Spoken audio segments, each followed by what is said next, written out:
वालेकुम स्टूडेंट्स। आज का हमारा आर्टिकल है एस्केप वेलोसिटी। एस्केप का मतलब होता है भाग जाना, निकल जाना, बचाव करना। तो एस्केप वेलोसिटी का मतलब होगा कि ज़मीन की ग्रेविटेशनल फील्ड से बचने के लिए, बाहर जाने के लिए किसी भी बॉडी को जो वेलोसिटी चाहिए हम उसको एस्केप वेलोसिटी कहेंगे। अब देखें, आप थोड़ी सी वेलोसिटी देंगे तो बॉडी ऊपर जाएगी और फिर वापस नीचे आ जाएगी।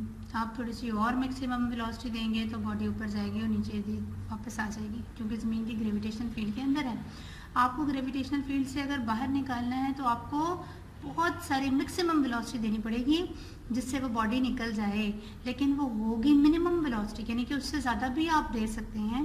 तो एस्केप वेलोसिटी क्या होती है? The velocity with which the body goes out from the earth's gravitational field, यानी कि वो वेलोसिटी जो आप किसी भी बॉडी को देते हैं तो वो बॉडी उस वेलोसिटी से ज़मीन की ग्रेविटेशनल फील्ड से बाहर चली जाती है। That velocity is called escape velocity. अब आपने दी है काइनेटिक एनर्जी, तो इनिशियल काइनेटिक एनर्जी का फॉर्मूला होगा हाफ mv का स्क्वायर। v के साथ हम सबस्क्रिप्ट में ESC लिखेंगे फॉर एस्केप वेलोसिटी। अब जैसे ही आपने उसको वेलोसिटी दी, काइनेटिक एनर्जी दी, तो उस बॉडी ने अपनी पोजीशन को चेंज किया, वो हाइट पर जा रही है, पोटेंशियल एनर्जी गेन कर रही है। तो पोटेंशियल एनर्जी का जो इनिशियल पोटेंशियल एनर्जी है वो हमारे पास है -Gmm/r। यहाँ बेटे कैपिटल R इसलिए है क्योंकि आपने ज़मीन की सरफेस से वो जो बॉडी है वो उठाना शुरू की है। अब किसी भी जब वो बॉडी ज़मीन की ग्रेविटेशनल फील्ड से बाहर निकल जाएगी तो वो इन्फिनिटी पर चली जाएगी। इन्फिनिटी का मतलब है ये R की वैल्यू इन्फिनिट हो जाएगी। इस R के इन्फिनिट होने से आपका आंसर पोटेंशियल एनर्जी का 0 आ जाएगा।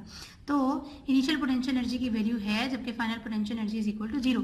जब हम चेंज इन पोटेंशियल एनर्जी निकालेंगे तो it will give you Gmm/r। अब हम लगाएंगे law of conservation of energy, जो ये कहता है gain in kinetic energy is equal to loss in potential energy, या loss in potential energy is equal to gain in kinetic energy.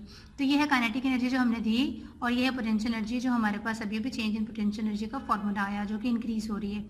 ठीक है, अब एस्केप वेलोसिटी यहाँ से हमने निकालनी है, तो 2 यहाँ जाकर मल्टीप्लाई हो जाएगा और जो स्क्वायर है वो स्क्वायर रूट में आ जाएगा।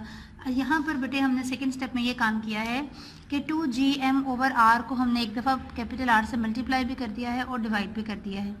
ठीक है, ये आपको दे देगा 2Gm/r का स्क्वायर। आपने काटना नहीं, कैंसिल नहीं करना, क्योंकि हमारे पास ग्रेविटेशनल फोर्स के 2 फॉर्मूले हैं, एक होता है mg और एक होता है Gmm/r का स्क्वायर। अब चूंकि ये दोनों की दोनों ग्रेविटेशनल फोर्सेस हैं तो इनको हम कंपैरिजन करवाते हैं, mm से कैंसिल हो जाएगा तो स्मॉल g की वैल्यू आ जाएगी Gm/r का स्क्वायर।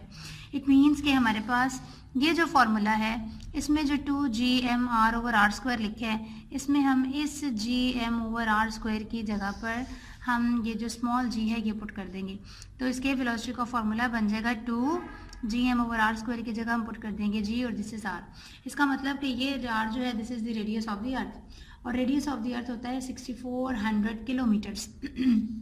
ये वैल्यूज डालें, g की वैल्यू डालें 9.8, तो हमारे पास आंसर आ जाता है 11.2 किलोमीटर्स पर सेकेंड। इट मीन्स कि अगर कोई बॉडी 1 सेकेंड में 11.2 किलोमीटर्स का फासला तय करे, उसकी स्पीड इतनी हो, तो वो ज़मीन की ग्रेविटेशनल फील्ड से बाहर जा सकती है। This is the value of escape velocity, जो कि आपने मेमोराइज करनी है फॉर MCQs।